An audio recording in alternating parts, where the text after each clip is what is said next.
The water pump is a crucial component of the car's cooling system. Knowing the signs of a bad water pump is important because when this component fails, you are left with some serious problems. First of all, if your water pump malfunctions, it could seriously harm your engine. In this short video, we discuss the most common signs of a bad water pump. We will also explain the water pump's test procedure and describe the typical replacement cost. It's the Car Problems YouTube channel. Subscribe and let's get started.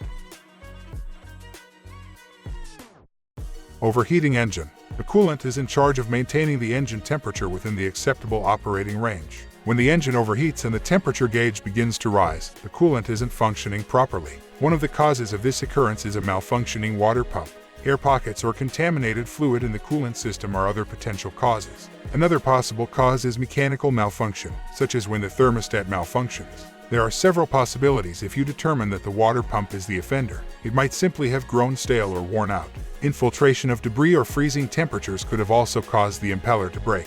Whether the engine seizes, blows a head gasket, or warps a cylinder head, driving with an overheating engine results in severe failure. Leaking coolant. A defective water pump isn't always to blame for coolant leaks, but it's a possibility to take into account.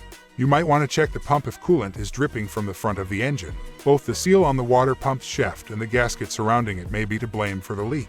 If the leak is small, it might not even touch the ground beneath the car. Instead, it drips onto the engine's front, where the heat quickly dries it up. You will notice a white trail of dried coolant if this is the case. In either case, you should take immediate action to stop the coolant leak. A motor that leaks too much fluid runs the risk of overheating and being permanently damaged. White smoke from engine. You can be sure that the engine is overheating if steam or white smoke is coming from the radiator. This could be the result of a broken water pump. However, it might also happen as a result of a subpar radiator cap, which can lead to coolant loss. Whatever is generating the steam or smoke, you need to stop your car right away. Driving while the engine is overheating is never a good idea, not even for a short distance. It doesn't take long to cause irreparable damage to the engine, necessitating replacement. Squealing noise. Water pumps have a distinctive squealing or chirping sound when they are malfunctioning. This noise can be heard coming from the engine's front. It sounds a lot like the serpentine belt. A failing water pump might create resistance, causing the belt to slide off the pulley and make an odd sound.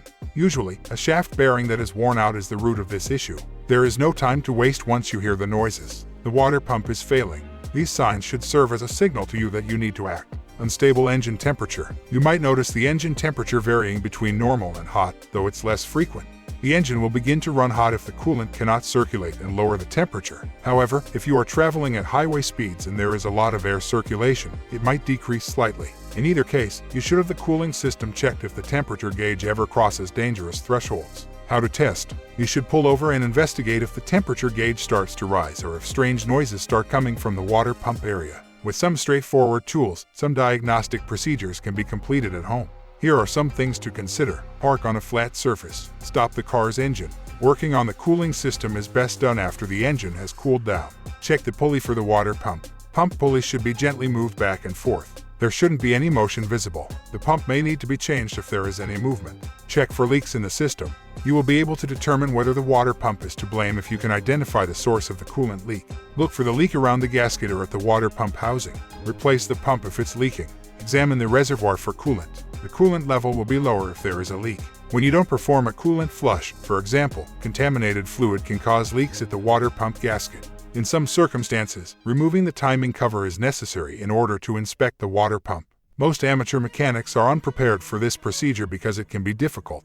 In that case, we always suggest contacting a nearby repair shop if a task seems too challenging for you to complete. Replacement cost. The cost to replace a water pump ranges from $550 to $900 on average. While labor may cost an additional $200 to $350, parts range in price from $350 to $500. Depending on where the water pump is located and the type of vehicle you drive, this cost could be considerably higher. For instance, it may be advised to replace the timing belt, serpentine belt, and water pump pulley all at once. Any of these supplementary procedures will raise the price of your repair. Hope the information was useful for you. If so, please press the like button and subscribe to the channel.